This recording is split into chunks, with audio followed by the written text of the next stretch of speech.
2:49 a.m., January 4th. It is not irregular for me to be up at this time. I have a serious problem getting to sleep most nights. Well, I lay in bed and I start thinking and I start criticizing myself because I'm like thinking about the following day and telling myself I'm going to be less productive because I'm going to be exhausted because I can't get to sleep, and it spirals out of control because you're not going to be restful as you're criticizing yourself. It's just going to keep you up even longer. My strategy for combating it has just become to pull all-nighters and work if possible. So I pull up the Amazon Flex app, I look for the best shift possible as early as possible. So for today, I've got a shift in a Charlotte warehouse starting at 4 a.m. That means I can get there and start as early as 3:45 a.m. I like to start as early as possible when I do this. That way I can be done. I used to be a cross-country runner. We had a saying, the faster you run, the faster you're done. Same thing applies here.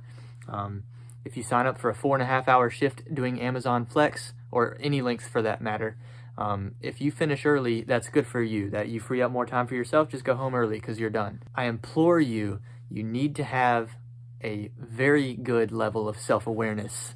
I do not want to be setting people up to do something that they're not capable of doing. So I've driven across the country multiple times overnight, so I know that this is something I can do. I can stay up overnight and drive from 4 to 8 in the morning and I'm fine. But you've definitely got to apply really strict self-awareness on whether or not this is a good strategy for you. I've got to make my way to Charlotte now to pick up the route, but let's get this thing started. Let's try to make a decent coin today before some others even wake up. Another benefit of this really early type delivery is that there's so little competition on the road. I'm going to be more than halfway done with my route before traffic matters. And for the rest of the day, Charlotte traffic kind of sucks all day, except for the morning. So I find it quite peaceful, actually, to drive just through the night. Just pulled up to the Amazon warehouse. It's time for me to go in and check in, get my route. This is very important. I'll explain. A lot can go right or wrong for me in the next 5 minutes. All my packages are checked in and I'm on the road. I got about a 20-minute drive to my first delivery.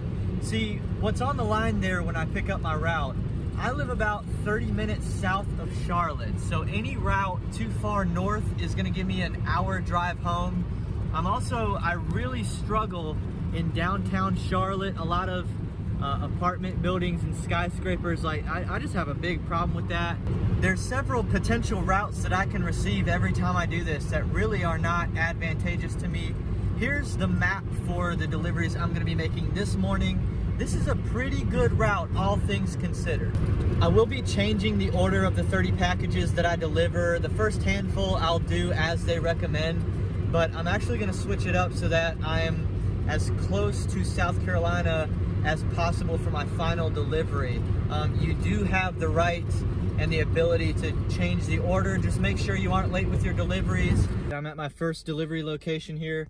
I put my first 6 delivery packages in my passenger seat. You want to do this before you leave the warehouse every time. Imagine looking through 30 packages for your first delivery and then 29 packages for your second delivery and 28 for your third.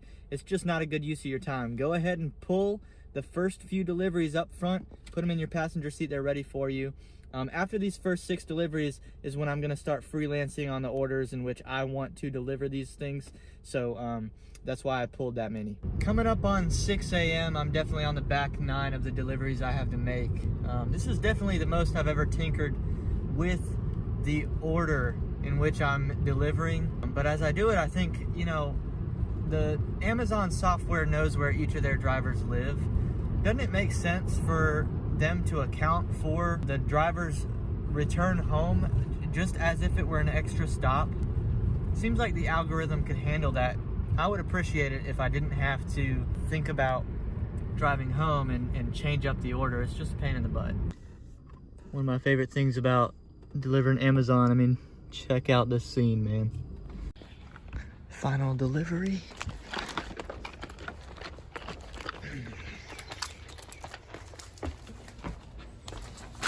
Final delivery made at 7:17 a.m. I got about a 36-minute ride home.